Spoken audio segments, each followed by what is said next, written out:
हाँ जी, तो हम आ गए हैं फाइनली क्लास 8 के लास्ट चैप्टर पे, जो कि chapter number 13, introduction to graphs. ठीक है, हमारी क्लास 8 का लास्ट चैप्टर है, इसके बाद खत्म, सब खत्म हो जाएगा। सब खत्म नहीं होगा, हमारा क्लास 8 का कोर्स खत्म हो जाएगा। ठीक है, अब जान लो कि इंट्रोडक्शन ग्राफ इस चैप्टर में है क्या। बेसिकली तुम इस चैप्टर में सिर्फ दो चीजें सीखने वाले हो, ग्राफ से रिलेटेड बस दो चीजें होती हैं। ठीक है, एक तो तुम ग्राफ को रीड करना सीखोगे कि ग्राफ रीड कैसे किया जाता है, कि हम सिर्फ ग्राफ को देख के कैसे हम पता लगाते हैं कि ग्राफ हमें क्या कहना चाह रहा है। सेकंड, हम जानेंगे ग्राफ को बनाते कैसे हैं, ग्राफ क्रिएट कैसे होता है। ठीक है, तो हम बेसिकली इस चैप्टर में बस दो चीज आने वाले हैं और कुछ भी नहीं है। पूरे चैप्टर का, सॉरी पूरी बुक का तुम्हारा मोस्ट इजीएस्ट चैप्टर जो है वो यही है, chapter number 13, introduction to graph. सबसे ज्यादा आसान चैप्टर है। इसके कोई लेवल का आसान है तो वो है तुम्हारा प्रोबेबिलिटी वाला चैप्टर। ठीक है, वही बहुत आसान है, बट ये तो उससे भी ज्यादा आसान है, मतलब मोस्ट इजीएस्ट में यही आता है, टॉप करता है ये। और ये क्या एग्जामिनेशन पॉइंट ऑफ व्यू से इंपॉर्टेंट है, एक और आसान चीजें हमने देखा है कि वो ज्यादा रेलिवेंस नहीं होती है उनके ना, but examination point of view से ये चैप्टर है बहुत ज्यादा इंपॉर्टेंट। इस चैप्टर में से कम 3 से 4 नंबर का क्वेश्चन, कम से कम 3 से 4 नंबर क्वेश्चन आएगा ही आएगा, गारंटीड। इससे ज्यादा कहा जा सकता है, इससे कम का नहीं आएगा। ठीक है, तो ये चैप्टर, मतलब अगर इस चैप्टर से रिलेटेड क्वेश्चन एग्जाम्स में आ जाए, इट मीन्स के फ्री के मार्क्स में तुम्हारे। ठीक है, अब बहुत बातें हो गई, हमने मतलब काफी चीजें बता दी है। अब हम जरा चैप्टर स्टार्ट करते हैं। ठीक है, कि ये चैप्टर कहता क्या है ये, और चैप्टर में है क्या क्या। देखो, इस चैप्टर में तुम बेसिकली बस दो चीजें सीखने वाले हो, एक तो ग्राफ रीड करना और एक ग्राफ को क्रिएट करना। अब हम सीखेंगे कि हमें ग्राफ में है क्या। देखो, ग्राफ बेसिकली क्या होता है, हमें किसी भी डेटा को जब हमें ग्राफिकली रिप्रेजेंट करना होता है, या अगर हमें कोई फिगर में शो करना होता है, तो हम हमारे पास कई तरह के ग्राफ्स होते हैं। हमारे पास बार ग्राफ होता है, हमारे पास हिस्टोग्राम होता है, हमारे पास फ्रीक्वेंसी पॉलीगन होता है, और पाई ग्राफ होता है, हमने पाई चार्ट, हम सॉरी। तो एक हमारे पास ट्रिक्स होता है, एक लाइन ग्राफ, कुछ इस तरीके का होता है। लाइन ग्राफ में हमारे पास कुछ लाइन्स बनती हैं, हम इस तरीके से लाइन्स में बनाते हैं। अगर तुम लोगों ने कभी क्रिकेट मैच देखा है तो तुमने देखा होगा, क्रिकेट मैच में जब वो दिखाते हैं ना कि किसने कितने रन बनाए, मतलब तुम्हारी टीम जब स्कोर बढ़ रहा होता है तो हमेशा ऊपर तरफ जा रहा होता है ग्राफ, वो लाइन ग्राफ ही है काइंड ऑफ। तो लाइन ग्राफ बेसिकली होता क्या है, इसमें हम क्या करते हैं, हम डेटा को लाइंस के फॉर्म में रिप्रेजेंट करते हैं। ठीक है, अब ग्राफ में क्या क्या होता है, देखो ग्राफ बनाना कोई बड़ी चीज नहीं है, graph banana is very easy. But बच्चे ग्राफ बना लेते हैं, बट फिर भी उन्हें 3 में से सिर्फ 2 नंबर ही मिलते हैं, या 1.5 नंबर मिलता है पूरा ग्राफ सही बनाने के बाद भी। पता है क्यों? क्योंकि वो लोग एक वेल लेबल्ड ग्राफ नहीं बनाते हैं। ग्राफ बनाना ही सब कुछ नहीं होता है, ग्राफ को प्रॉपरली लेबल करना भी बहुत ज्यादा इंपॉर्टेंट है। ठीक है, मतलब ग्राफ में होता क्या क्या है, ग्राफ में हमारे पास दो एक्सिस होते हैं। जो हमारा हॉरिजॉन्टल होता है इसे हम बोलते हैं एक्स एक्सिस, और जो वर्टिकल होता है इसे हम बोलते हैं वाई एक्सिस। ये सब तुम्हें डिनोट करना होता है ग्राफ में, ध्यान रखना। और ये जो पॉइंट होता है इसे हम बोलते हैं ओरिजिन। और ग्राफ में हमेशा जब हम ये लेते हैं डेटा यहाँ पे, तो ये हमेशा इक्वल लेंथ का डेटा होता है, इक्वल मेजरमेंट्स बोल सकते हो तुम। ये क्या है तो मैं इस सब के हम बात करेंगे, क्वेश्चन आएगा तो उसके बारे में बात करेंगे। और बस ग्राफ की इंफॉर्मेशन देखो, ग्राफ में बेसिकली होता क्या क्या है। ठीक है, तो ये इवन एक्स वाई एक्सिस पे भी जब भी हम यहाँ पे कोई डेटा शो करते हैं, तो ये हमेशा इक्वल मेजरमेंट का होता है। इट मीन्स अगर मेरा ये पॉइंट है 0, अगर ये पॉइंट है 1, तो ये पॉइंट होगा 2, ये पॉइंट होगा 3, ये पॉइंट होगा 4। ये हमेशा बराबर होगा, 0 to 1 1 1 1, सब में 1 1 का गैप है। और यहाँ पे भी अगर मैं सिर्फ 10 लेता हूँ तो ये 20 होगा। अब 10 10 का गैप हो गया ना। अब मैं इसको 40 नहीं ले सकता, बिकॉज ये तुम्हारा अनइक्वल गैप्स हो गए। ग्राफ में कभी भी अनइक्वल गैप्स नहीं होते, हमेशा इक्वल गैप्स ही होते हैं। इट मीन्स ये हमारा 30 ही होगा और ये 40 ही होगा। ठीक है, तो ग्राफ में हमेशा इक्वल मेजरमेंट्स ली जाती है, इस चीज का खास ध्यान रखना। ठीक है, और तो खैर कुछ ग्राफ में है नहीं। एक चीज मैं तुम्हें बता देता हूँ, जब भी हमारे पास ग्राफ आता है, हमारे पास कोई लीनियर ग्राफ दो तरीके से बन सकता है, या तो इस तरीके से जिगजैग, या तो एक स्ट्रेट लाइन। ठीक है, इस स्ट्रेट लाइन का मतलब होता है ये एक स्पेसिफिक काइंड ऑफ ग्राफ होता है। इसको हम, ये होता तुम्हारा लाइन ग्राफ ही है, बट लाइन ग्राफ में हम इस टाइप के ग्राफ को बोलते हैं लीनियर ग्राफ। लीनियर मीन जो बिल्कुल स्ट्रेट लाइन जाती है, ठीक है। जैसे ये लीनियर ग्राफ नहीं है, कौन ऊपर नीचे हो रहा है ना, जिगजैग है, बट ये तुम्हारी स्ट्रेट लाइन जा रही है, इट मीन्स ये एक लीनियर ग्राफ है, ठीक है। अब हम कुछ ग्राफ से रिलेटेड क्वेश्चंस पढ़ते हैं, फिर हम आगे बात करेंगे, ठीक है। चैप्टर इज वेरी इजी, एक तो क्वेश्चन जब करेंगे तो तुम अपना समझाएगा कि क्या कहना चाह रहा है, ठीक है। तुम्हें कुछ नोट करना है तो कर लो, कुछ खास नोट करने के लिए है नहीं, ठीक है। ये तुम लीनियर ग्राफ लिख लो, लीनियर ग्राफ के ऊपर 1 नंबर क्वेश्चन आ जाता है पेपर में। और एक्स एक्सिस क्या होती है वो लिख लो, जो हमारी हॉरिजॉन्टल लाइन होती है वो हमारा एक्स एक्सिस डिनोट करता है, और जो वर्टिकल लाइन होती है सीधी सीधी, ये हमारा वाई एक्सिस डिनोट करता है, ठीक है। और ये बीच का पॉइंट होता है ओरिजिन, और कुछ खास नहीं ग्राफ में, ठीक है। बस इसको नोट कर लो, कुछ करना है तो फिर हम बढ़ते हैं आगे क्वेश्चन की तरफ, ठीक है। हाँ जी, तो अब हम बात कर लेते हैं कि ग्राफ को बनाया कैसे जाता है और ग्राफ को रीड कैसे किया जाता है, ठीक है। तो मान लो मेरे पास एक डेटा है, बिल्कुल नॉर्मल रैंडम डेटा में लेके चल रहा हूँ, कि मैं डेटा लिख सकता हूँ कि मेरे पास वीक डेज होते हैं, राइट। तो मेरे पास जो वीक डेज हैं, मैं हर एक डे पे कितने आवर्स मैथ्स की प्रैक्टिस करता हूँ, ठीक है। Number of hours I practice maths, ठीक है। मतलब मंडे को मैं करता हूँ प्रैक्टिस 5 घंटे, ये मजाक है, तुम्हें इतनी करनी चाहिए, ठीक है। ट्यूसडे को मैं करता हूँ 3 घंटे, वेंसडे को मैं करता हूँ 2 घंटे, थर्सडे को मैं करता हूँ 1 घंटे, फ्राइडे को मैं करता हूँ 4 घंटे, और सैटरडे को मैं करता हूँ कितना, फिर से 2 घंटे, और संडे को मैं करता हूँ 5 घंटे, नहीं 6 घंटे। संडे को तो मैं बहुत ज्यादा मेहनत करता हूँ, ठीक है। तो अब हमें किस तरीके से इस डेटा, देखो हमारे पास एक डेटा है, ये डेटा रीडेबल है, राइट। अब इस डेटा को अगर हमें इसकी ग्राफिकल रिप्रेजेंटेशन करनी है तो हम कैसे करेंगे, देखो हम सबसे पहले ग्राफ बनाते हैं, इस तरीके का ग्राफ बनेगा। अब इसमें हमारे पास 2 एक्सिस होती हैं, एक होता है एक्स एक्सिस और एक होता है वाई एक्सिस, सही कहा मैंने। ये सब तुम्हें बेटा दिखाना है, एकदम फेयर में काम हो रहा है ये।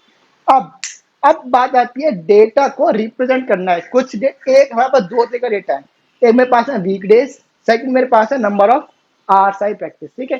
तो इस डेटा को तुम चाहो तो एक्स एक्सिस पे दिखा दो, इस डेटा को तुम चाहो तो वाई एक्सिस पे दिखा दो, कोई फर्क नहीं पड़ता है कि तुम इसे एक्स पे दिखाते हो कि इसे वाई पे दिखाते हो, कोई फर्क नहीं पड़ता, तुम्हारी पूरी मर्जी है, तुम कुछ भी दिखा सकते हो। बट अगर क्वेश्चन में स्पेसिफाइड है, स्पेशली मेंशन्ड है कि तुम वीक डेज को एक्स एक्सिस पे ही लोगे और नंबर ऑफ आवर्स को तुम्हें वाई एक्सिस पे ही लेना है, तो तुम्हारे पास कंपल्सन हो जाती है, फिर मैं कोई चॉइस नहीं जाती। बट क्वेश्चन में मेंशन नहीं है तो तुम जो मर्जी कर सकते हो, ठीक है।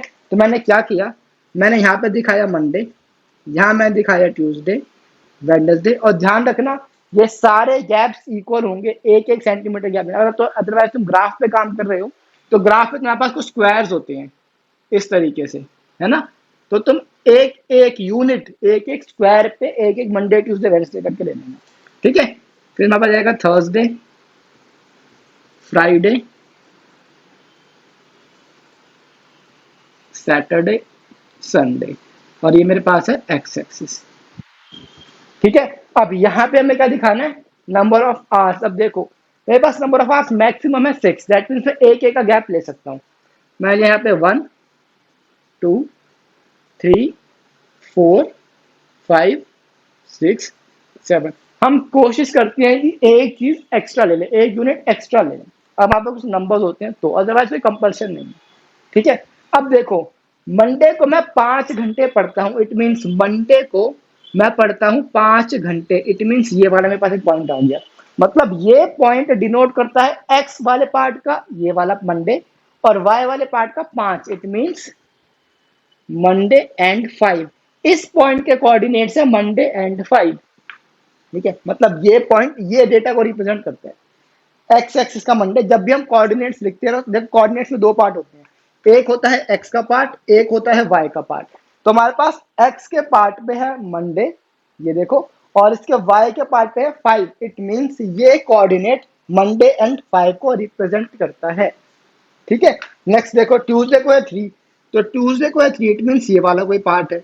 अब ये वाला पॉइंट जो है ये एक्स एक्सिस के ट्यूसडे को रिप्रेजेंट करता है और वाई एक्सिस के 3 को, थोड़ा सा नीचे है ना ये, जब तुम बनाओगे ना तुम्हारे पास बिल्कुल परफेक्ट बनेगा, because तुम्हारे पास सारी डायमेंशन स्पेसिफिकली मेजर्ड होंगी। ठीक है, तो तुम ध्यान से बनाना। ठीक है, अब नेक्स्ट है वेंसडे का 1। तो वेंसडे का 1 है, कितना है 2 है, सॉरी वेंसडे का 2। देखो ये रहा, ये वाला पॉइंट एक्स एक्सिस का वेंसडे और वाई एक्सिस का 2 को रिप्रेजेंट करता है। थर्सडे को 1, थर्सडे को है 1, तो ये लो जी 1 तो यहीं पे आ जाएगा। फिर है फ्राइडे को 4। फ्राइडे को कुछ, फ्राइडे को ज्यादा ही पड़ता है, फ्राइडे फ्री रहता होगा ना। उसके बाद सैटरडे को 2, सैटरडे को 2 आवर्स, मतलब देखो ये रहा। और फिर संडे को तो ये मतलब रिकॉर्ड ही तोड़ देता है, 6 घंटे की पढ़ाई। अब ये हमने पॉइंट्स से डिनोट कर दिया है डेटा को, इस डेटा को हमने पॉइंट्स के थ्रू रिप्रेजेंट कर दिया। अब इसके बाद हमें क्या करना है, इसके बाद हम इन सारे पॉइंट्स को स्केल की हेल्प से कर देते हैं ज्वाइन। तो ये मैंने ज्वाइन किया, ये फिर ये फिर ये फ्री हैंड नहीं होता है, ये हमेशा स्केल से होता है। ठीक है, अरे सैटरडे संडे, तो तुम इसको ऐसे छोड़ सकते हो डॉटेड लाइंस में, और यहाँ पे तुम इसे डॉटेड लाइंस में यहाँ से निकाल सकते हो। तो ये जो तुमने ग्राफ बनाया है, ये ग्राफ तुम्हारा एक कंप्लीट ग्राफ बन चुका है, जो तुमने इस डेटा को ग्राफिकली रिप्रेजेंट कर दिया है। अब अगर ये क्वेश्चन आता है 3 नंबर का, तो तुम्हें इस क्वेश्चन में मिलेंगे 3 में से पूरे 2 नंबर। अब तुम कहोगे कि क्यों भाई, सबको सही तो करा है। मैं तुम्हें क्या कहा, ये तुम्हारा एक ग्राफ बन गया है, बिल्कुल राइट, बट ये एक वेल लेबल्ड ग्राफ नहीं है। तुम कहोगे क्यों, सब कुछ सब बता दिया, एक्स एक्सिस ही बता दिया, वाई एक्सिस ही बता दिया, अब और क्या बताना होता है। अब मेरे को एक बात बताओ, मंडे ट्यूसडे वेडनेसडे जो मेरे को सब समझ आ रहा है कि तुमने क्या लिया है, बट ये 1 2 3 4 क्या है, ये क्या है 1 2 3 4, मेरे को तो नहीं पता कि ये नंबर ऑफ आवर्स है या नंबर ऑफ मिनट्स है, या तुमने ये 1 घंटे 2 घंटे गेम खेली है, हमें क्या पता कि तुम फोन चला रहे थे कि 2 घंटे, नहीं पता ना। इट मीन्स हमें हर चीज को रिप्रेजेंट करना है, हर एक डेटा को हमें दिखाना पड़ेगा। तो ये हमारे हैं वीक डेज, और ये मेरे पास क्या है, numbers of hours I practice maths, पूरा लिखना है। ठीक है, तो नंबर ऑफ आवर्स किस चीज का नंबर ऑफ आवर्स है, हमें तो नहीं पता ना, इसे दिखाना पड़ेगा। तो ये मेरे पास है नंबर ऑफ आवर्स आई या अमन कुछ भी लिख सकते हो, प्रैक्टिस मैथ्स, समझे। अब ये तुम्हारा एक वेल लेबल्ड ग्राफ है, अब तुम्हें मिलेंगे पूरे 3 में से 3 नंबर। अब देखो, ग्राफ का मतलब होता है कि हमें इस टेबल को देखना ही ना पड़े, हम ये पूरी इंफॉर्मेशन को ग्राफ में रिप्रेजेंट कर दें। अब अगर मैं ये चीज ना लिखता, तो मैंने तुम्हें बता दिया कि ये मेरे नंबर ऑफ आवर्स है, बट अगर तुम ये ग्राफ किसी और को दिखाओगे, तो उसे क्या पता कि 1 2 3 4 मैंने क्या लिखा हुआ है, या मंडे ट्यूसडे वेडनेसडे फ्राइडे, चलो मंडे ट्यूसडे वेडनेसडे फ्राइडे समझ आता है, ठीक है, कि चलो वीक डेज है, बट फिर भी हमें वो भी इन्फॉर्मेशन देनी है। और ये 1 2 3 4 क्या है, आवर्स है कि मिनट्स है, तुमने इस घंटे खेल, आई होप तुम्हें इस बात समझ आ गई है। ठीक है, तो अब ये एक वेल लेबल्ड ग्राफ है, अब तो पूरे नंबर मिल जाएंगे। ठीक है, तो आई होप तुम्हें समझ आ गया है कि ग्राफ कैसे बनाया जाता है, और ग्राफ को रीड कैसे, वो मैंने बता दिया है। इस पॉइंट का मतलब है कि एक्स एक्सिस का मंडे और वाई एक्सिस का 5, इस पॉइंट का मतलब है एक्स एक्सिस का ट्यूसडे और 3 वाई एक्सिस का 3। वैसे ही इसका मतलब है एक्स का ये, वाई का ये, एक्स वाई। तुम्हें ऐसी डॉटेड लाइन से बनाने की जरूरत नहीं है, बिकॉज तुम्हारे पास जो ग्राफ होगा वो हर एक चीज को प्रॉपरली दिखा देगा। बिकॉज मेरे पास नहीं है, इसलिए मैं तुम्हारी ही रिप्रेजेंटेशन के लिए अच्छे से दिखा देता हूँ। ठीक है, आई होप तुम्हें चीजें समझ आ गई हैं। अब हम ज्यादा बातें नहीं करेंगे, सीधा क्वेश्चन स्टार्ट करेंगे। इस चैप्टर में सिर्फ 2 एक्सरसाइजेज हैं, दोनों ही बहुत आसान एक्सरसाइज हैं। फर्स्ट एक्सरसाइज में हमें ग्राफ को रीड करना है, सेकंड एक्सरसाइज में हमें ग्राफ को क्रिएट करना है, बनाना है, दैट्स इट। ठीक है, तो हम आज की क्लास में 13.1 खत्म कर देंगे, नेक्स्ट क्लास में हम 13.2 खत्म कर देंगे, चैप्टर खत्म, पूरा कोर्स खत्म। ठीक है, तो जल्दी से इसको नोट कर लो, करना चाहते हो तो। फिर हम स्टार्ट करते हैं एक्सरसाइज 13.1। ठीक है, कर लो नोट।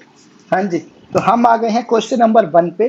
क्वेश्चन नंबर 1 पे हमारे पास एक ग्राफ है, वो मैंने ग्राफ बना रखा है। अब जरा एक चीज नोटिस करो, ग्राफ में हमारे पास, ग्राफ में ये टाइम दे रखा है, और यहाँ पे टेम्परेचर दे रखा है। तुम जरा क्वेश्चन में देखो, हमें टेम्परेचर डिग्री सेल्सियस में देखा, डिग्री फ़ारेनहाइट में, ये चीज भी ग्राफ में मेंशन है, समझ रहे हो?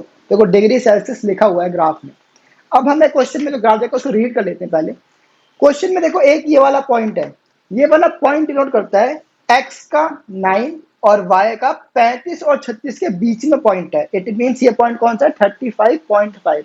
मतलब 9 बजे टेम्परेचर होता है 35.5 डिग्री सेल्सियस, 10 बजे टेम्परेचर होता है 36 डिग्री सेल्सियस, उसके बाद 11 बजे टेम्परेचर होता है 39 डिग्री सेल्सियस, उसके बाद 12 बजे 38 और 39 के बीच में, इट मीन 38.5। फिर 1 बजे होता है 36.5, 2 बजे भी सेम टेम्परेचर है 36.5, और 3 बजे टेम्परेचर बढ़ के हो जाता है कितना? 37 डिग्री सेल्सियस। ठीक है, तो ये हमने ग्राफ को रीड कर लिया। अब इस ग्राफ से रिलेटेड कुछ क्वेश्चंस भी हैं, वही पढ़ लेते हैं। फर्स्ट क्वेश्चन है व्हाट, अच्छा ये पेशेंट का टेम्परेचर है, आई एम सॉरी, जिन्हें लिखना चाहिए टेम्परेचर, पेशेंट्स टेम्परेचर। ठीक है, कुछ टेम्परेचर मतलब क्या? रूम टेम्परेचर है क्या? हम तो ये भी समझ सकते हैं, है ना? इसीलिए graph should be well informed, well labelled, graph में हर एक चीज होनी चाहिए। अब क्वेश्चन कहता है the following graph show the temperature of a patient in hospital. ये एक पेशेंट के टेम्परेचर ग्राफ है, तो रिकॉर्डेड एवरी आवर, हर 1 घंटे के बाद में रिकॉर्ड करा हुआ है। तो क्वेश्चन कहता है what was the patients temperature at 1 PM। तो क्वेश्चन कहता है कि 1 बजे उस पेशेंट का टेम्परेचर क्या था? तो देखो 9, 10, 11, 12, 1, मतलब 1 बजे टेम्परेचर था ये रहा 36.5, मतलब 36.5 डिग्री सेल्सियस उसका टेम्परेचर था 1 बजे।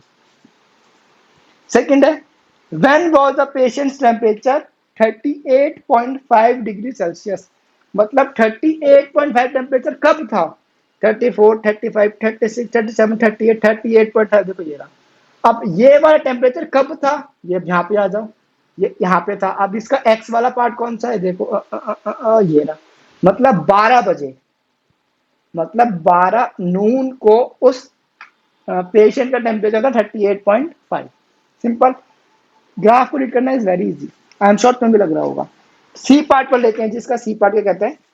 The patients temperature was the same 2 times during the period given, what were these 2 times। Question कहता है कि इस पेशेंट का टेम्परेचर 2 बार एकदम सेम था। देखो यहाँ तो अलग है, यहाँ भी अलग है, यहाँ सब अलग है। ये देखो ये दोनों सेम टेम्परेचर है, राइट? 36.5 बिल्कुल सेम टेम्परेचर। क्वेश्चन कहता है कि व्हाट वर दीज 2 times, कितने बजे की बात है ये? एक तो 1 बजे और 2 बजे, मतलब 1 and 2 PM पे उस पेशेंट का टेम्परेचर एग्जैक्टली सेम था। अगर क्वेश्चन पूछता कि कितना टेम्परेचर है वही बता दो, तो बता देते वो था 36.5। बट क्वेश्चन ने ये पूछा नहीं है, तो तुम ये इग्नोर कर सकते हो। ठीक है, अब नेक्स्ट ई पार्ट है जी उसका। ई पार्ट कहते हैं what was the temperature at 1:30 PM, how did you arrive at your answer. Question कहता है कि 1:30 पे उसका टेम्परेचर कितना था, मतलब यहाँ पे बीच में। अब देखो 1 बजे टेम्परेचर सेम है, 2 बजे टेम्परेचर सेम है, तो सोचो 1 बजे भी कितना होगा। अब ये जो हमने 1 बजे निकाला है, ये हमने 1 बजे निकाला किसकी हेल्प से? लाइन ग्राफ की हेल्प से। इसमें लाइन ग्राफ बना हुआ, देखो मैंने इसमें लाइन ग्राफ नहीं बनाया। अगर मैं इसका लाइन ग्राफ बना दूं, देखो ये ज्वाइन होगा, उसके बाद ये ज्वाइन होगा, फिर ये ज्वाइन होगा, फिर ये स्ट्रेट लाइन जाएगी, फिर ये ऐसे जाएगा, और फिर ये ऐसे जाएगा। तो ये जो लाइन ग्राफ होता है ना, हम इस लाइन ग्राफ की हेल्प से इस 1:30 बजे का टेम्परेचर भी हम निकाल सकते हैं। और 1:30 बजे देखो स्ट्रेट लाइन जा रही है, इट मीन 1:30 बजे भी उसका टेम्परेचर कितना होगा? 36.5 होगा।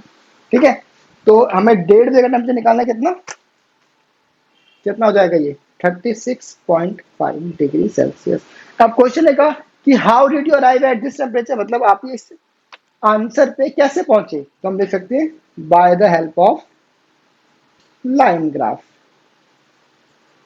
ठीक है जी, अब एफ पार्ट भी कर लेते हैं इसका।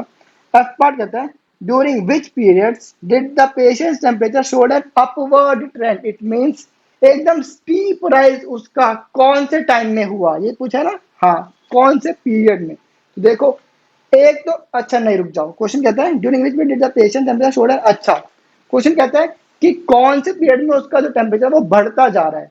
देखो 9 से 10 में उसका टेम्परेचर बढ़ रहा है, यस।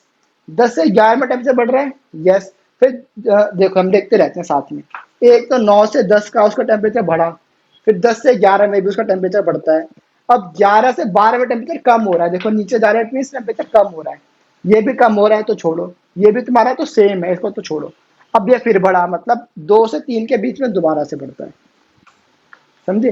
तो इस तरीके से हम ग्राफ को रीड करते हैं, बहुत आसान है, ये बहुत ज्यादा आसान है, ठीक है। आई एम श्योर तुम्हें आसान लग रहा होगा। अब हम जल्दी से करते हैं क्वेश्चन नंबर 2। आई होप तुम्हें क्वेश्चन समझ आ गया है, बहुत इजी क्वेश्चन है। इस एक्सरसाइज में हमारे पास कितने क्वेश्चन हैं, 1 2 3 4 5 6 7 क्वेश्चन हैं, तो ऑब्वियसली मैं 7 तो नहीं करवाऊंगा, हम कुछ क्वेश्चन आज की क्लास में करेंगे, कुछ क्वेश्चन हमारे जाएंगे होमवर्क में। एक्सरसाइज 13.1 का क्वेश्चन नंबर देखो कौन सा मैं करवा दूं, सेकंड क्वेश्चन मैं करवा दूंगा, चलो।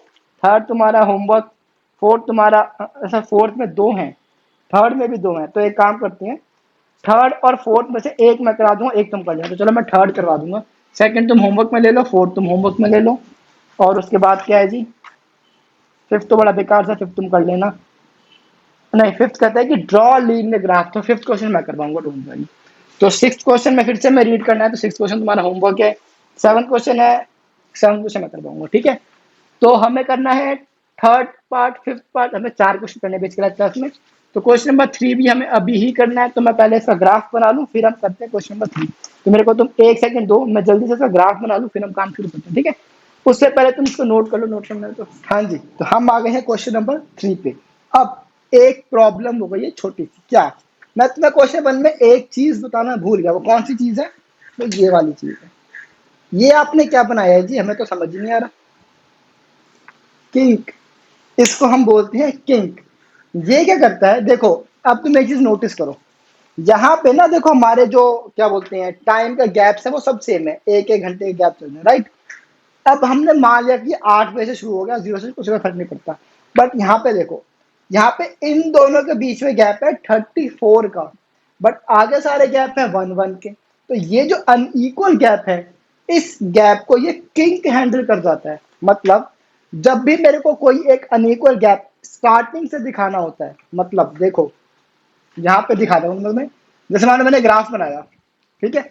अब मैं इस ग्राफ के सारे 2 2 के गैप लेता हूँ, 2 4 6 8, और बस यहाँ पे 1 2 3 4 के गैप लेता हूँ मैं, तो ये सारे, तो ये मेरा 0 मान सकते हो तुम, तो ये सारे इक्वल गैप्स हैं, राइट। बट अगर मैं क्या करूं, मान लो मेरे पास डेटा आ जाता है 100 110 120 130, तो मैं क्या 0 से 10 20 30 40 50 60 100 तक बनाऊंगा, फिर मैं 110 120 130 बनाऊंगा, नो। तो मैं सीधे फर्स्ट पार्ट को दिखा दूंगा 100, और इस पार्ट को जो हमने स्ट्रेट लाइन बनाई है इसको मैं यहाँ पे किंक बना दूंगा, तो ये जो किंक है ये 0 to 100 के गैप को जस्टिफाई कर देगा, ठीक है। तो किंक का ये रोल होता है, ये kink unequal gaps but initial unequal gaps को हैंडल कर जाता है या जस्टिफाई कर देता है, ठीक है।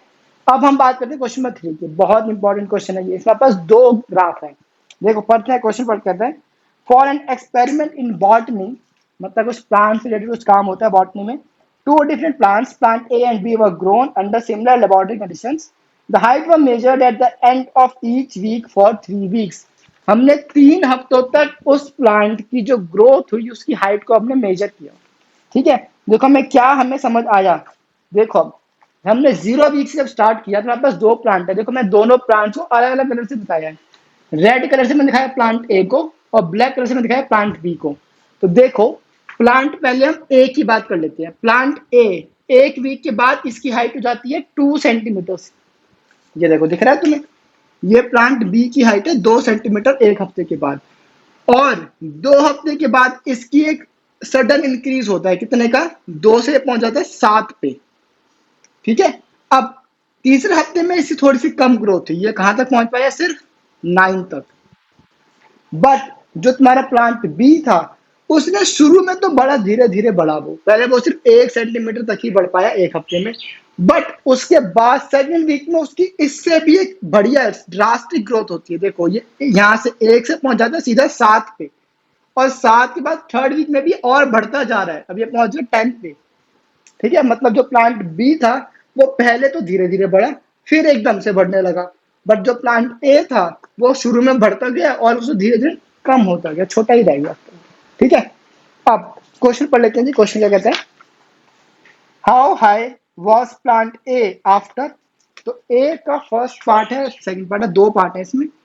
ए का फर्स्ट पार्ट है कि 2 हफ्ते के बाद प्लांट ए की हाइट कितनी है, प्लांट ए इज रेड वाला, तो 2 हफ्ते और 3 हफ्ते दोनों ही है, तो 2 वीक्स और 3 वीक्स। तो 2 हफ्ते के बाद प्लांट ए की हाइट है कितनी, 7 सेंटीमीटर, और 3 हफ्ते के बाद प्लांट ए की हाइट है 9 सेंटीमीटर। ठीक है, आगे। अच्छा एक बात ध्यान रखना, जब तुम अपने ग्राफ में बनाओगे ना, तुम्हारे पास दो तो कलर की पेंसिल्स ऑब्वियसली नहीं होंगे, तुम क्या कर सकते हो, तुम प्लांट बी को दिखा देना स्ट्रेट लाइन में और प्लांट ए को दिखा देना डॉटेड लाइंस में। इसमें भी ऐसे दिखाया हुआ है, देखो ये बेस्ट ऑप्शन होता है करने का, अदरवाइज तुम कौन दो पेन यूज कर नहीं सकते ना, इसीलिए। अब how high was plant B after 2 weeks and 1 week, तो अब हमें निकालना है प्लांट बी का, सेम 2 वीक और सेकंड पार्ट में 3 वीक।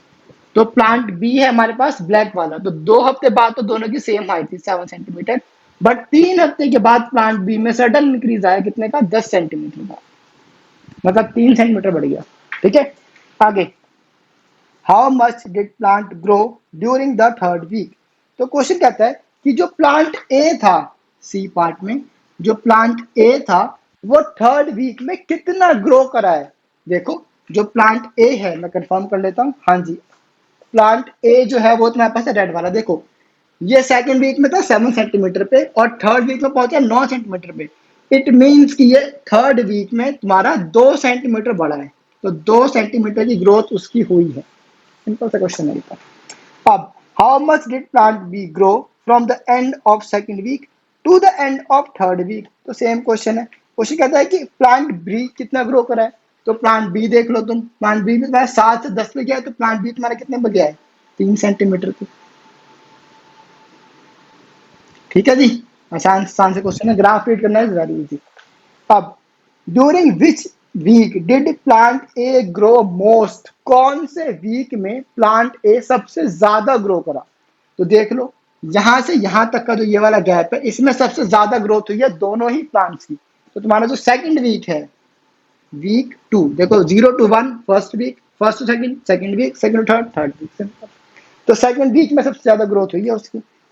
अब नेक्स्ट है during which week did plant B grow least, plant B जो है सबसे कम जो ग्रो करा है वो कौन से हफ्ते में, तो ये देखो यहां से यहां तक बढ़ा ये 3 सेंटीमीटर, तो हटाओ ये तो बहुत बड़ा है, तो मतलब 0 से 1, सिर्फ 0 से 1 सेंटीमीटर बढ़ा ये फर्स्ट वीक में। इट मींस वीक 1 में प्लांट बी की सबसे कम ग्रोथ हुई है, सिर्फ 1 सेंटीमीटर की।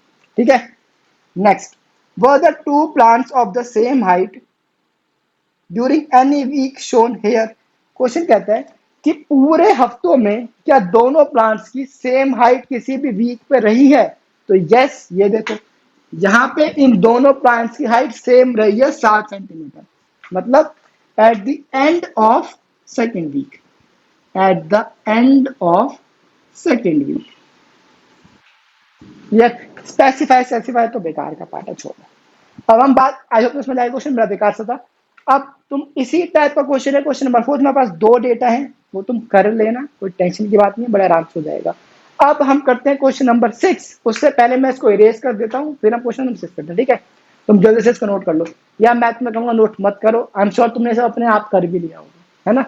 तुम अब बैठो, मैं इसे इरेज करता हूँ, फिर हम बढ़ते हैं आगे। ठीक है, 2 मिनट का टाइम दो। हाँ जी, तो हम आ गए हैं क्वेश्चन नंबर 5 पे। क्वेश्चन 5 कहता है कि यूज द टेबल्स बिलो, हमारे पास कुछ इन्फॉर्मेशन दे रखी है, टू ड्रॉ द लीनियर, हमें इन्फॉर्मेशन के से हमें लीनियर ग्राफ बना के देना है, बड़ा सिंपल सा क्वेश्चन। तो इसके 2 पार्ट है, मैं सोच रहा हूँ एक करवा दूं, एक तो मैं होमवर्क कर दूं, बट प्रॉब्लम ये है कि सेकंड वाले पार्ट में हमारे पास दो इन्फॉर्मेशन है, दैट मींस ये तो मेरे को करवाना पड़ेगा। तो दोनों पार्ट मैं करवाऊंगा, टेंशन कोई बात नहीं है। फर्स्ट पार्ट जल्दी देख लेते हैं क्या है।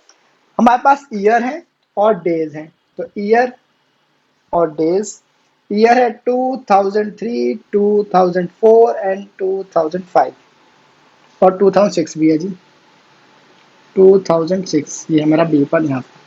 और डेज है 8, 10, 5, 12, 8, 10, 5, 12। अब क्वेश्चन पढ़ते हैं। ये the number of days a hill side city received snow in different years, मतलब 2003 में 8 दिनों तक स्नोफॉल हुई है, 2004 में 10 दिनों तक हुई है, 2005 से बहुत कम हुई है, सिर्फ 5 दिनों तक ही हुई है। और 2006 में 12 दिन तक सबसे ज्यादा स्नोफॉल हुई है। अब हमें इस डेटा की हेल्प से हमें इसका एक लीनियर ग्राफ बनाना है, तो बना देते हैं, आ जाओ। मैंने यहाँ पे लिया y एक्सिस, यहाँ पे मैंने लिया x एक्सिस। अब एक चीज का ध्यान देना, क्या हमें एक वेल लेबल्ड ग्राफ बनाना है। तो ये मेरे पास x एक्सिस, तो यहाँ पे लिखो पहले x एक्सिस। ये मेरे पास y एक्सिस है, तो यहाँ पे लिखो y एक्सिस। अब मैं x एक्सिस में सोच रहा हूँ कि ईयर्स दिखा दूं, तो मैं यहाँ पे दिखाऊंगा हमारे ईयर्स, और यहाँ पे मैं दिखाऊंगा नंबर ऑफ डेज। ठीक है। अब हमारे पास 4 साल हैं, तो 2003 यहाँ पे, 2004 यहाँ पे, 2005 इधर, और 2006 इधर। ध्यान रखना ये गैप्स इक्वल होने चाहिए। ठीक है। अब नेक्स्ट है 8। अब देखो जरा, हमारे पास नंबर ऑफ डेज जो है वो 8, 10, 5, मतलब हमारे पास जो मोस्ट नंबर ऑफ डेज है वो है 12। ठीक है। अगर मैं एक एक के गैप लूं तो मेरे पास ये बहुत बड़ा ग्राफ बन जाएगा। तो मैंने क्या किया, मैं दो दो के गैप ले लिए।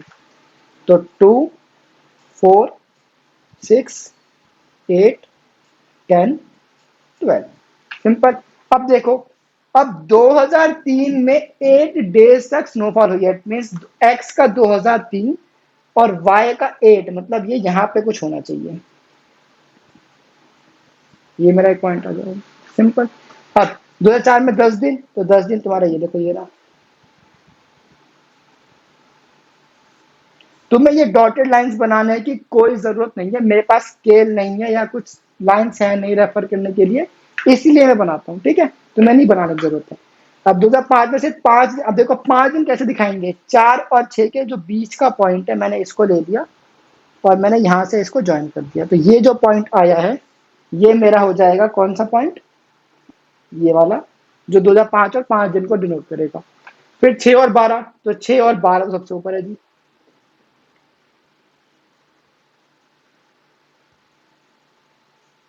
खत्म हो गया, खत्म नहीं हुआ। अभी हमें क्वेश्चन है क्या, लीनियर ग्राफ बनाओ। इट मींस हमें ये पॉइंट्स को ज्वाइन भी करना है, तो स्केल लेके इनको कर दो अब ज्वाइन। ये तो मैं ऐसे दिखा देता हूँ डॉटेड लाइंस में, that's it, question is solve, खत्म हो गया। सिंपल क्वेश्चन था एकदम। अब हम करते हैं सेकंड पार्ट। सेकंड पार्ट कहता है जी, वो भी देख लेते हैं, आ जाओ। सेकंड पार्ट में हमारे पास है population in thousands of main and women in a village in different year. हमारे पास कुछ इसमें साल है और मेन और वीमेन की पॉपुलेशन हमें दे रखी है, तो लिख देते हैं जी। तो मैंने यहाँ पे लिए ईयर्स और यहाँ पे मैंने लिया मैन पॉपुलेशन, यहाँ मैंने लिया वीमेन पॉपुलेशन। अब 3, 4, 5, 6, 7, तो 2003, 2004, 2005, 2006, 2007, 5 साल के हमारे पास इंफॉर्मेशन है, जहाँ पे मैन है 12, 12.5, 12, 12.5। अच्छा, ये हमारे पास पॉपुलेशन है इन थाउजेंड्स, देखो लिखा हुआ है population thousands, means 12,000, 12,500, 13,000, 13.2 and then 13.5। And women की पॉपुलेशन है 11.3, 11.9, 13 एंड 12, गड़बड़ हो गई क्या, 13.6 एंड 12.8। अब जरा ध्यान से देखो, क्वेश्चन में कुछ खास नहीं है, बहुत इजी क्वेश्चन है, बट क्वेश्चन की हम इंफॉर्मेशन किस तरीके से प्रोवाइड करेंगे, हम क्या अज्यूम करेंगे एक्स और वाई में, ये बहुत क्रूशियल है इस क्वेश्चन के लिए। और देखो हमारे पास देखो बहुत बड़े नंबर नहीं है, यहाँ 12 है और यहाँ पे मैक्सिमम है 13.5, दैट्स इट। और यहाँ पे 11 है और सबसे बड़ा है हमारे पास कितना, 13, 13.5, मतलब 11 से लेके 13 या 14 मान लो, 11 से लेके 14 तक का हमें गैप लेना है, दैट्स इट। अब मैं इस 3 गैप को 11, 12, 13, 14, 4 गैप्स को हम किस तरीके से दिखाएं कि हमारे सब, हम हर एक पॉइंट्स को प्रॉपरली उसको ग्राफ में प्लॉट कर सकें। तो ये हमारे पास मेन चैलेंज है इस क्वेश्चन के लिए। देखो कैसे होगा। सबसे पहले तो मैंने वही ग्राफ बना लिया अपना, जो मेरे पास ग्राफ था। ठीक है, मैंने नीचे वही लिया ईयर्स, यहाँ पे मैंने ले लिए, और यहाँ मैं लिखूंगा पॉपुलेशन इन थाउजेंड्स, ये लिखना बहुत जरूरी है जी।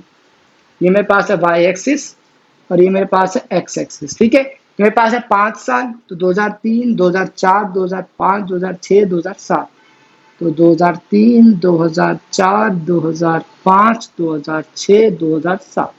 अब देखो, अगर मैं यहाँ पे गैप ले लूं, कौन से, यहाँ तो मेरे को किंक लगाना पड़ेगा, सिंपल सी बात है। क्यों? बिकॉज मैं 0 से लेके 14 तक तो नहीं बनाऊंगा, सीधी सी बात है, एक एक गैप लेना है। कंप्लीट स्टूपिडिटी, नहीं देना तुम्हें, ठीक है। खुद मेरे पास सारे नंबर डेसिमल में है, डेसिमल में तुम पॉइंट्स प्लॉट करने के लिए बहुत मुश्किल हो जाएगा, बट हमें इसमें डेसिमल में जाना ही पड़ेगा, ये बात तो क्लियर है। अब देखो मैंने क्या किया, अब मेरे पास सबसे छोटा नंबर कौन सा है, दोनों में देखो मेरा सबसे छोटा नंबर है 11, और मेरे पास सबसे बड़ा नंबर कौन सा है 12.5 13.6 है ना। तो 13.6 मेरे पास है सबसे बड़ा नंबर। इट मीन्स मेरे को 11 से 13.5 तक की रेंज को दिखाना है इस ग्राफ पे। मैंने क्या किया, मैंने इसमें डेसिमल पॉइंट्स लिए, कहाँ के 5 मैंने ले लिए। यहाँ पे मैंने लिया 11, यहाँ मैंने लिया 11.5, यहाँ मैंने लिया 12, ये ज्यादा ही बड़ा गैप हो गया, रुक जाओ। यहाँ मैं लूंगा 11.5, और यहाँ मैंने लिया 12, 12.5, 13, 13.5 और 14।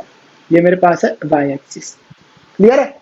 अब आई थिंक मैं इस पॉइंट, इस ग्राफ के थ्रू मैं ये सारा डेटा रिप्रेजेंट कर दूंगा, ठीक है। अब देखो 2003 में है 12, ये तो बड़ा आसान है।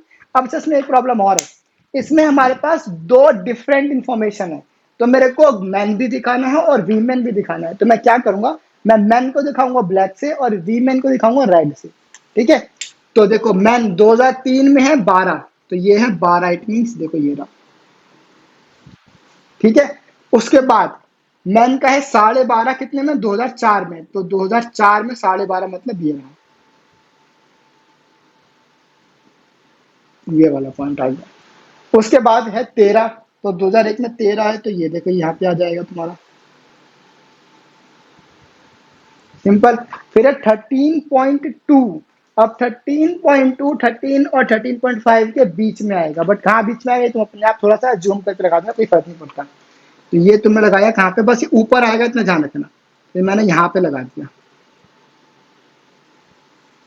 ये मैं बाकी 13.2। फिर है 13.5, 13.5 देखो ये क्लियरली दिख रहा है हमें,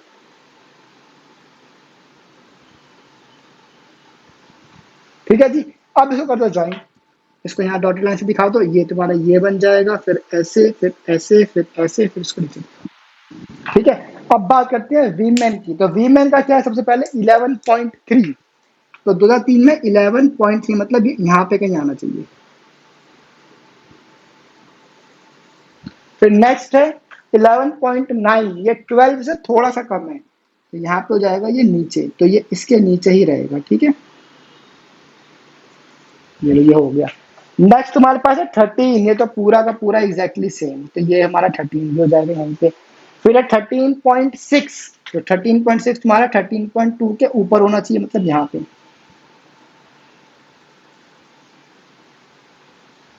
नेक्स्ट है 12.8, तो 12.8 यहाँ पे कहीं होना चाहिए, खत्म, बन गया। अब बस इन रेड डॉट्स को ज्वाइन कर दो, तो इसको तो तुम ऐसे ही निकाल दो, ये यहाँ से ज्वाइन, ये यहाँ से ज्वाइन, फिर ये ऊपर ज्वाइन, ये नीचे ज्वाइन, उसको ऐसे निकाल दो। ये तुम्हारा ग्राफ बन चुका है। ये ऐसा ग्राफ है जिसमें तुमने मैन और वीमेन दोनों की पॉपुलेशन को रिप्रेजेंट कर दिया, खत्म बस, ठीक है। बहुत आसान है ग्राफ बना रही, हम तुम्हें लग रहा होगा। अब हम करेंगे क्वेश्चन नंबर 7, आज की क्लास का लास्ट क्वेश्चन है और ये बहुत आसान क्वेश्चन है। उससे पहले क्या करेंगे, इसको नोट कर लो, फिर हम बढ़ते हैं आगे लास्ट क्वेश्चन को, ठीक है दोस्तों। हाँ जी, तो हम आ गए हैं आज की क्लास के लास्ट क्वेश्चन पे, क्वेश्चन नंबर 7 पे। क्वेश्चन नंबर 7 में कहता है, can there be a time graph, time temperature graph as follows. तो क्वेश्चन ने कहा हमारे पास, हमने क्वेश्चन ने 4 ग्राफ दे दिए। क्वेश्चन ने कहा क्या हम बताओ क्या ये एक टाइम टेम्परेचर ग्राफ हो सकता है। तो हमने क्या किया, हमने इसको रीड करने की कोशिश की। देखो अगर हो सकता है तो बता दो हाँ, अगर नहीं हो सकता तो बता दो नहीं, या क्यों नहीं या क्यों हाँ वो बता सकते तुम, ठीक है। अब देखो इसमें देखो ये हमारा टाइम बढ़ता जा रहा है, राइट, और ये हमारा टेम्परेचर बढ़ता जा रहा है।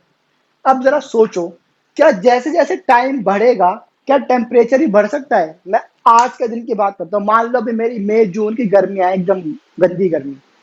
अब सोचो उस गर्मी में क्या होगा, 9 बजे से टेम्परेचर जैसे 9 से टाइम बढ़ेगा 10, 10 से टाइम बढ़ेगा 11, 11 से 12, 12 से 13, 13 से 14, मतलब 1 2 3 जब दोपहर के बजेंगे तो तुम्हारा टेम्परेचर बढ़ता जाएगा कि नहीं बढ़ता जाएगा, बढ़ेगा ना। इट मीन्स जैसे तुम्हारा टाइम बढ़ रहा है तुम्हारा टेम्परेचर ही बढ़ रहा है। सिंपल। तो क्या ये ग्राफ पॉसिबल है? Yes, it is possible. अगर तुम्हें क्वेश्चन था कि जस्टिफाई, तो तुम जस्टिफिकेशन में लिख सकते हो कि it can be a time graph of summer days. ठीक है, समर डेज लिख सकते हो, तुम मई जून में लिख सकते हो। ठीक है, इंग्लिश लिख लेना। अब नेक्स्ट पार्ट है ये देखो। अब इसमें देखो, इसमें टाइम बढ़ रहा है बट टेम्परेचर घटता जा रहा है, कम होता जा रहा है। मतलब 9 बजे टेम्परेचर था अगर 13, तो 10 बजे टेम्परेचर कम हो गया, मतलब 12। 11 बजे, 11 या 10 कुछ भी मान लो, तो तुम्हारा टाइम, जैसे टाइम बढ़ रहा है टेम्परेचर कम होता जा रहा है। हाँ जी, ऑफिस से फोन इग्नोर करेंगे।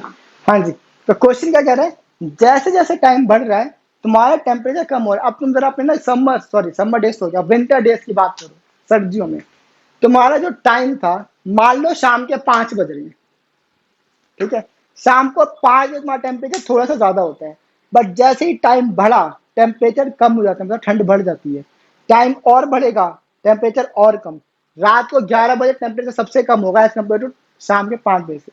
तो it means this graph is also possible. तो इसका आंसर भी है यस। जस्टिफिकेशन तुम लिख सकते हो कि ये टाइम ग्राफ होगा तुम्हारा विंटर डेज का या विंटर मंथ का हो सकता है। अब थर्ड देख लो जी। थर्ड में हमारे पास टाइम इज कांस्टेंट, मतलब 9 ही बज रहे हैं, बट तुम्हारा टेम्परेचर बढ़ता जा रहा है। अब जरा एक बात सोचो, अभी बज रहे हैं 9, मान लो सुबह के 9 बज रहे हैं। अब क्या 9 ही बजे हुए हैं बट टेम्परेचर बढ़ता जा रहा है, स्टीप बढ़ता जा रहा है, 40 डिग्री, 41 डिग्री, 42 डिग्री। ऐसा हो सकता है कि सेम टाइम पे इवन सेकंड्स भी नहीं बढ़ रहे हैं, सेकंड्स भी तुम्हारे सेम है बट टेम्परेचर बढ़ता जा रहा है। ऐसा हो सकता है कभी भी? नहीं हो सकता। तो ये तो बेटा पॉसिबल ही नहीं है, ये इट इज नॉट पॉसिबल। 9 बज के 10 मिनट और 50 सेकंड पे क्या टेम्परेचर एक ही तो होगा ना, या तो 40 या 41। 40 भी है, 41 भी है, 42 भी है, 50, ऐसा हो सकता है? इम्पॉसिबल है ये। तो this is no, it is not possible. तुम ये लिख सकते हो। अब फोर्थ पार्ट क्या है, देखो फोर्थ पार्ट डिफरेंट है। फोर्थ पार्ट में तुम्हारे पास टाइम बढ़ रहा है बट टेम्परेचर इज सेम। मतलब 9 बजे भी टेम्परेचर है 40 डिग्री सेल्सियस, 10 बजे टेम्परेचर 40 डिग्री सेल्सियस, 12 बजे भी 40 डिग्री, 2 बजे भी 40 डिग्री। ये पॉसिबल है? पॉसिबल है बट चांसेस कम है, बट पॉसिबल तो है ना। तो it means it is also possible. या तुम रात में देख लेना, कभी सर्दियों के टाइम पे रात में टेम्परेचर कांस्टेंट रहता है, मतलब मोस्टली नहीं कह रहा हूं मैं, ऐसा हो सकता है। ठीक है, तो this case is also possible, but ये केस तो बेटा पॉसिबल ही नहीं है। That's it. एक ही टाइम पे टेम्परेचर एक होगा, कभी भी बढ़ता नहीं जाएगा ना कम होता जाएगा। सिंपल सा लॉजिक। ठीक है, तो ये तो बेकार से क्वेश्चन था, एग्जाम्स में चांसेस है बहुत कम, बट स्टिल बुक में खत्म में करना ही था। तो बस जी, इसी के साथ हमारी आज की क्लास होती है खत्म। आई होप तुम्हें ग्राफ को रीड करना और ग्राफ को बनाना आ गया। ठीक है, अब अगर तुम्हें ग्राफ बनाना आ गया तो बेटा ये 3 होमवर्क में दिए हैं मैंने, क्वेश्चन होमवर्क में दिए हैं, इनको कर लेना। हम मिलेंगे नेक्स्ट क्लास में और 13.2 करेंगे और अपना चैप्टर खत्म करेंगे। Till then bye.